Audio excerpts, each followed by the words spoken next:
The Buffalo Bills lose to the New York Jets 20-17 in a brutal Week 9 matchup. You're now listening to the Wandering Buffalo podcast with your hosts, Andrew Chang and Justin Godwin.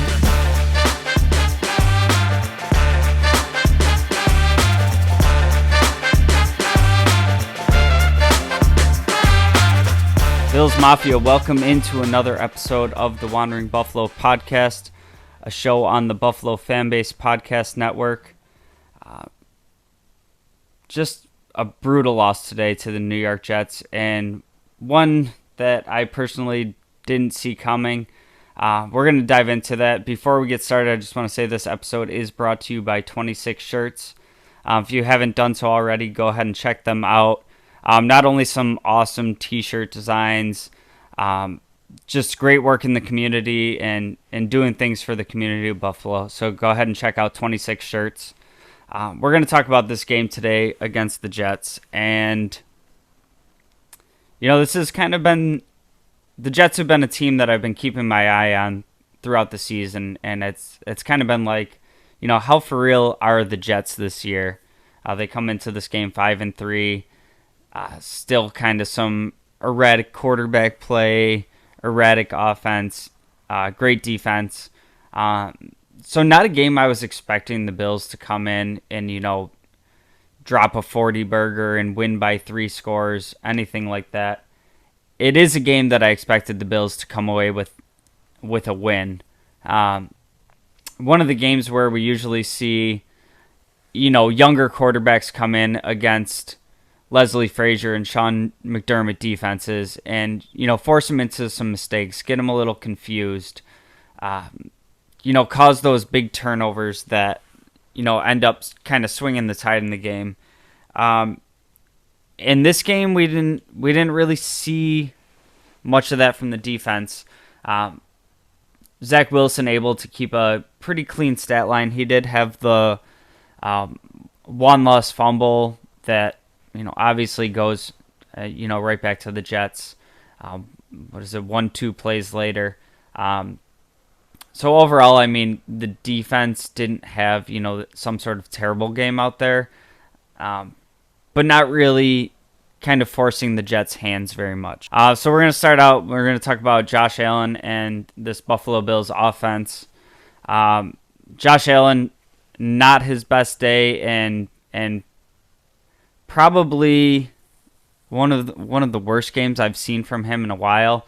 And, we've gotten so used to this Josh Allen coming out, slinging the ball all over the field, 4 touchdowns, a bunch of rushing yards. And this is kind of one of those games where, he's going to have the weeks where he doesn't have that game, and we need the rest of the team to be able to make up for that sometimes.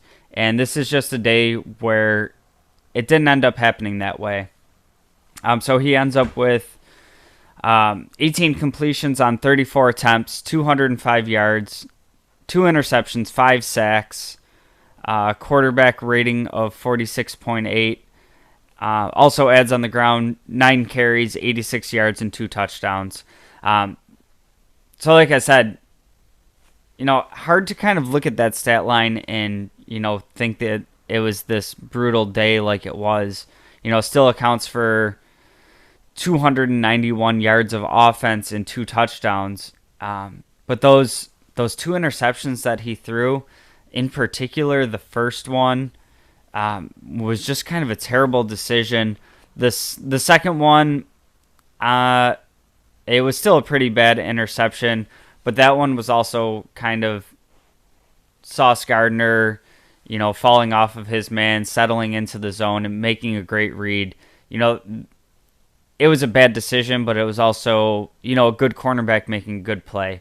The first one was just absolutely brutal, and they both came at very inopportune times. The first one being, the Bills are driving the field, about to get some points on the board early. And then the second one being, the defense gives you that turnover.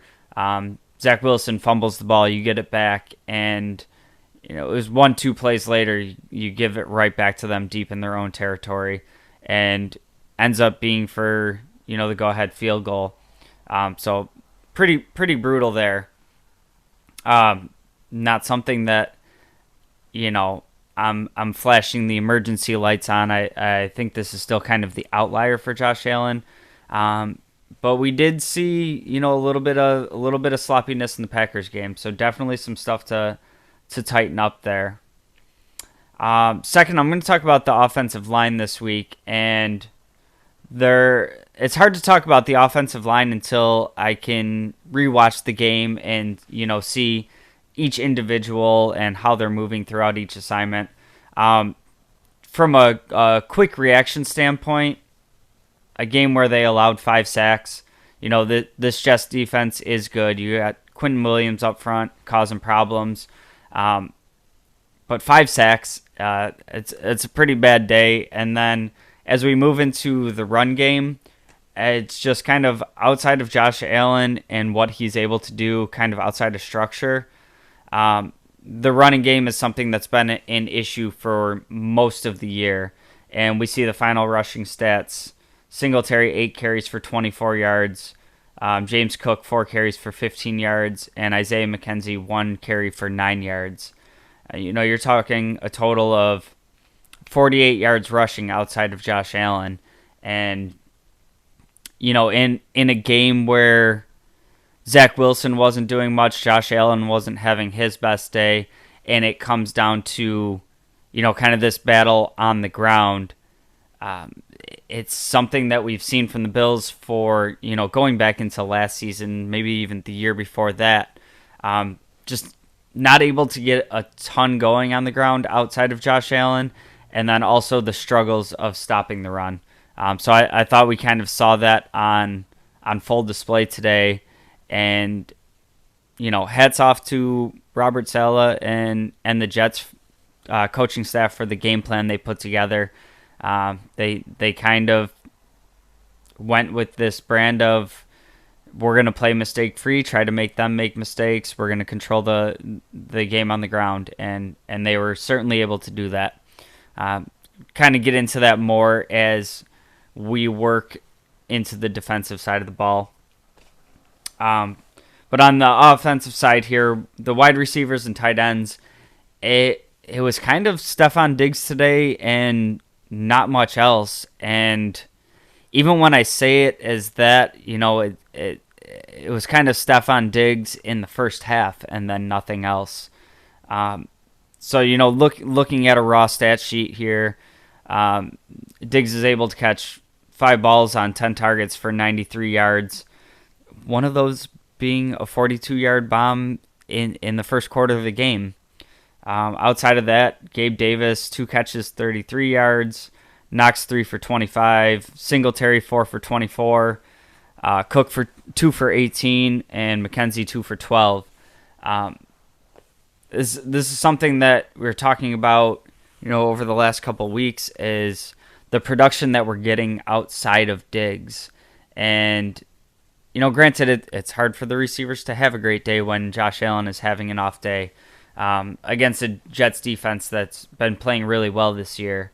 But there's, a couple uncharacteristic drops that I've been seeing from Gabe Davis. One of them that stands out to me was like a 3rd and long play on a comeback route. And it was, one of those out of structure plays. Diggs is coming back to Allen. And, the ball's low and he's sprinting towards it and kind of goes through his arms on his way to the ground. Not an easy catch by any stretch of the imagination, but something that we've become so reliant on with Gabe Davis. He's had such reliable hands. He's made plays like that so many times that seeing him not make those plays a few times is kind of... it starts becoming concerning to me. And then the last play of the game for the Bills, Allen takes the shot to Davis down the sidelines, and I'm not even going to get into the officiating here. Gabe Davis extends his arm a little bit. There's some hand checking from Sauce Gardner. To me, on most plays of most football games, they're going to throw a flag for pass interference there. Just Gardner doesn't get his head around. Whatever the case is, I know the vision's kind of blocked for Davis and whatnot, but how that ball drops, it goes right through the breadbasket, and would have been just an absolutely huge play if we're able to convert that. We're talking field goal range, and at the very least taking this game into overtime. So I think kind of offensively overall, leaving some plays on the field, which we've seen throughout this season, and it hasn't really mattered because we're winning by 3 scores. This is the type of game that we've been talking about, where you have a close contest and you can look back on a few of those plays and you can point to, if that play that's pretty routinely made is made, we're talking about a different game.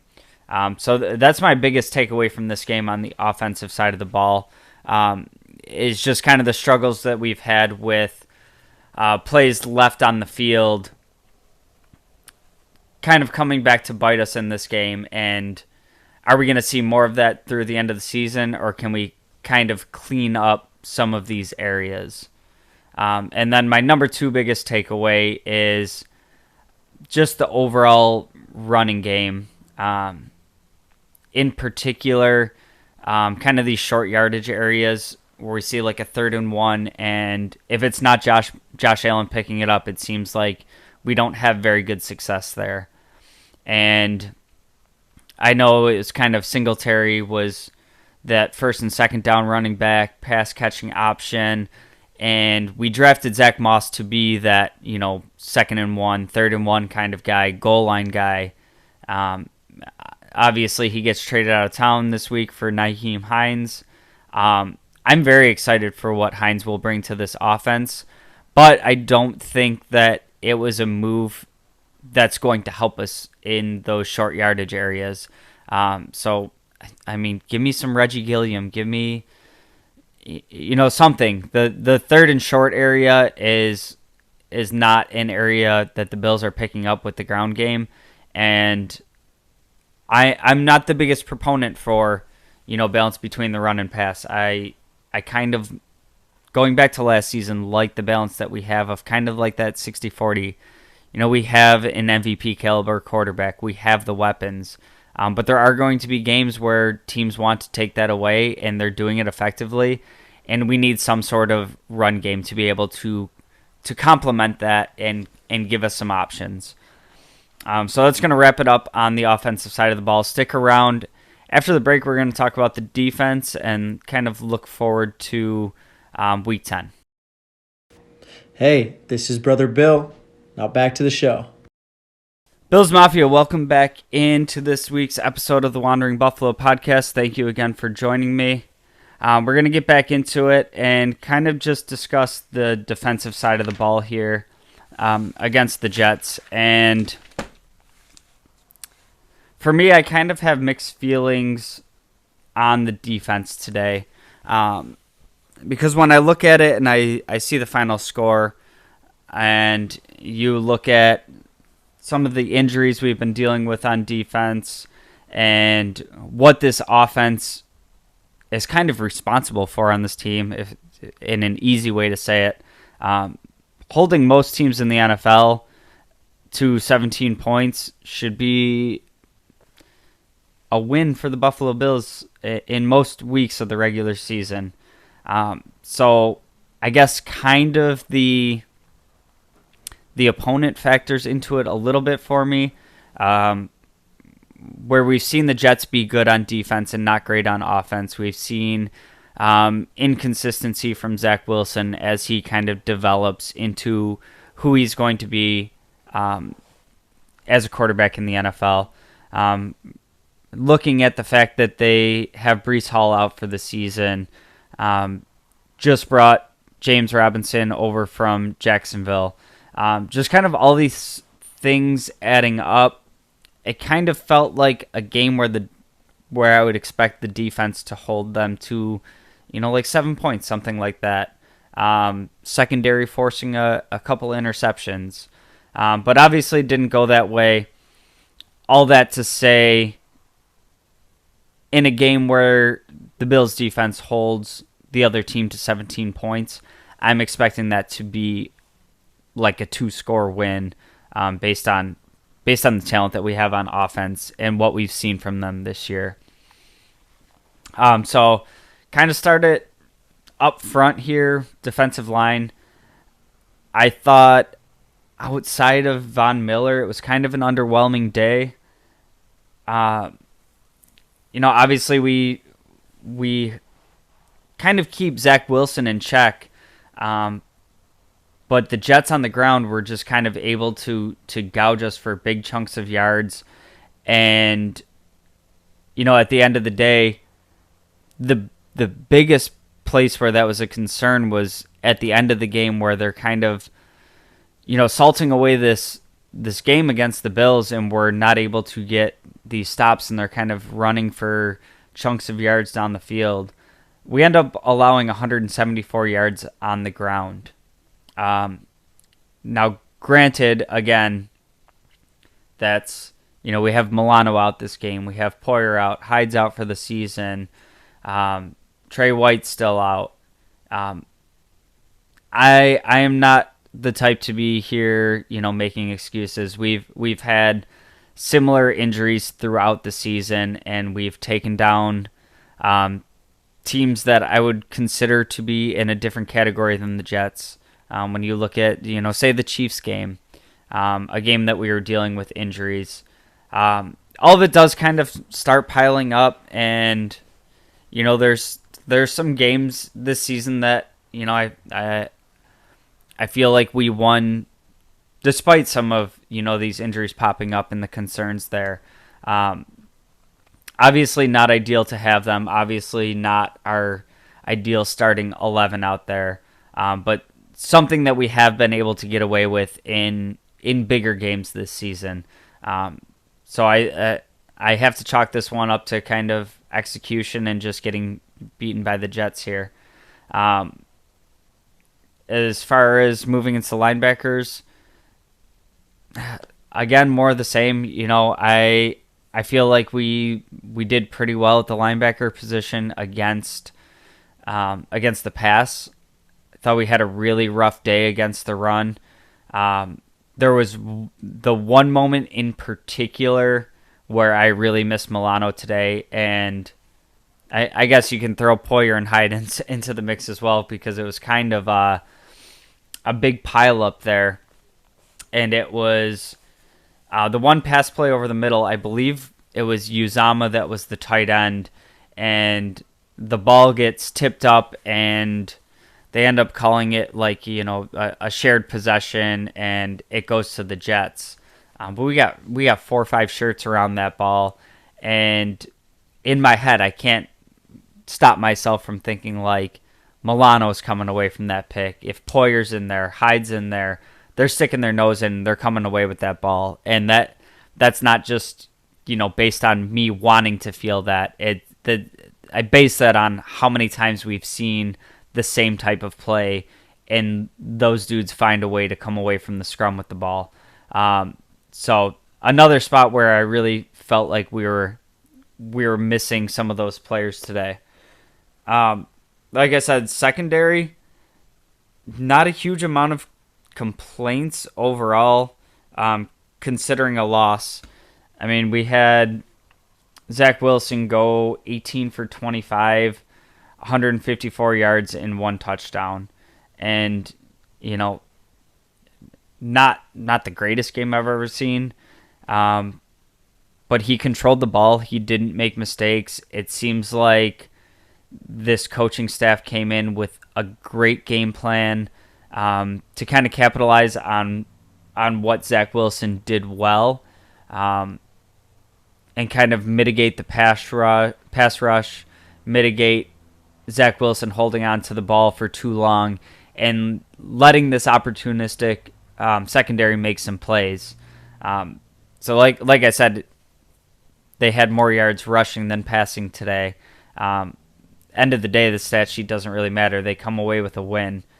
But this is kind of where I gotta tip my hat to Robert Saleh and kind of knowing what to expect from the Bills defense, and probably looking at some old film of what Frazier and McDermott are able to do against young quarterbacks, in this league, and kind of letting them hold on to the ball and make mistakes down the field.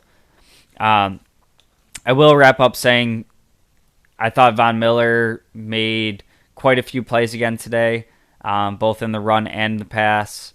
Obviously had that key forced fumble against Zach Wilson, giving the Bills the ball back and really making the opportunity for the Bills to kind of put the foot on the throat of the Jets and really wrap up that game.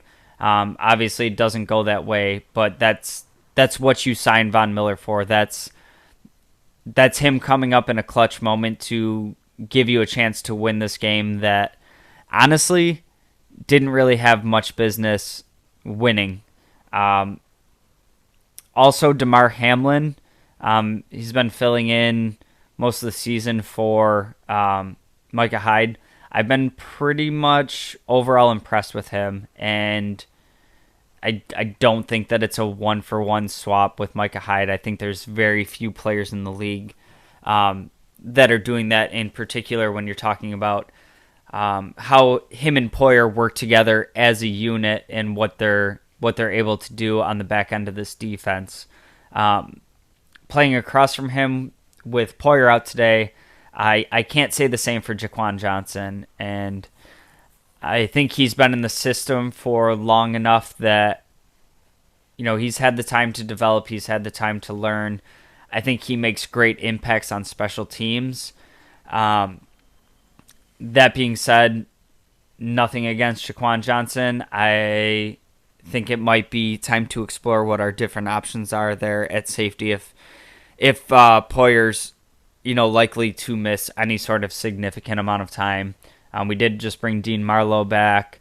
I've heard rumors of Xavier Rhodes being on the practice squad, kind of transitioning to safety. I don't know how much truth there is to that, but there was quite a few plays from Jaquan Johnson today. In particular, two really big runs that are just stuck in my mind of just taking a terrible angle, getting beat to the edge, and something that should have been stopped for a 4 or 5 yard gain, ending up as a 35 yard scamper down the sidelines. So something that we've grown very used to not having with Poyer and Hyde on the back end of the defense, kind of always making up those gaps when things broke the first couple lines. But definitely an adjustment that needs to be made, especially, not really knowing the status of Poyer. Is he going to be back? But kind of looking forward to, what's coming up for the Bills. No slouch of a game next week. We have the Minnesota Vikings coming into town, sitting at 7-1, and obviously you don't get to 7-1 being a slouch of a team. Certainly presenting challenges of their own. They're going to be looking at the film from this week and seeing what the Jets were able to do on the ground, and they have a guy named Dalvin Cook that's pretty good at running the ball.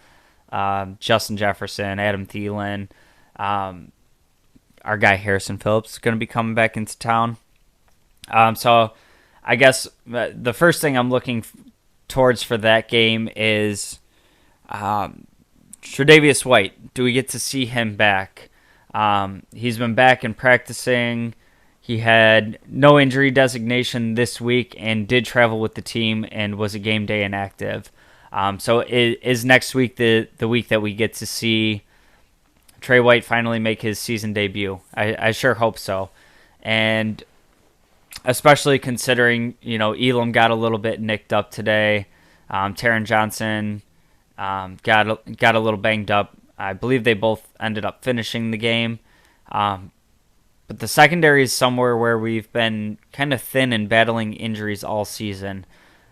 So not only to get a player back healthy, but have that be, your undisputed number one guy coming back and adding the rest of the guys into the mix. Just really making some of those starters in Elam, Jackson, Benford, like one of those guys who's been kind of in the starting lineup is going to go to being a depth piece for us, which is really encouraging to me that if we, do see any further injuries, we have our depth guy that has been a starter for 6-7 weeks of the season now. So that's something that I'm really looking forward to. Other thing I'm looking forward to is the health of Poyer and Milano. Both of those guys seemed like they were kind of on the fringe of playing this week. So hopefully we get them back next week. And, maybe next week we're seeing a pretty well healthy starting 11, the way that this defense was constructed to be with 11 guys. So hopefully that's something we finally get to see next week. And then on the offensive side of the ball, I'm looking for them to get back on track. I thought, last week against the Packers was a game where we looked a little bit off on offense and, had some sloppy turnovers and kind of carried into this week. And the common theme for me in both these games was kind of the production that we got from Diggs and then not a ton in the passing game outside of that. So looking for some of our receivers to step up and, have big games. And here I'm looking at, maybe Khalil Shakir, Gabe Davis getting back on track, maybe Isaiah McKenzie making the most of his touches. And, while we're at it with Isaiah McKenzie, I'd like to see the jet sweep get incorporated once in a while. That the horizontal stretching of the defense that kind of really has the opportunity to open some things up in the middle, underneath. It's something that I never thought that I would be calling for more of. Obviously, we know Brian Daboll loved the jet sweep. To a fault, in my opinion. I think we used it a bit too much with him. I think he got a little predictable. But even seeing, the McKenzie motions where, he kind of gets the speed motion, you have to think about that jet sweep for that half second, what that's able to do to a defense. Just think that we're kind of getting into the point of the season where there's enough tape on the Bills that defenses are starting to adjust to what we want to do, and now it's our time to adjust to what they're doing to us. And hopefully we can see that really get back on track next week against the Vikings. I want to thank you again for joining me on today's episode of the Wandering Buffalo podcast. If you haven't done so already, we have episodes coming out every Monday. Go ahead, like, share, subscribe. Make sure you're not missing any of our content. Again, shout out to 26 Shirts for sponsoring this episode. Again, if you haven't done so already, go ahead and check out some of their designs. Make sure you got your wallet ready because you're going to see a bunch of t-shirts that you really like. You're going to spend some money. And again, the show is on the Buffalo FAMBase Podcast Network. Swing on over to FAMBase. We got shows coming out all the time. Check out the YouTube channel. Check out the podcasts. Tons of good content coming out on a regular basis. If you want to ever get in touch with the show, any thoughts, opinions, you can leave a comment. You can reach out to us on any social media platform. Just search up the Wandering Buffalo podcast. You'll find us. Again, thank you for joining tonight, and we will see you next Monday. Go Bills.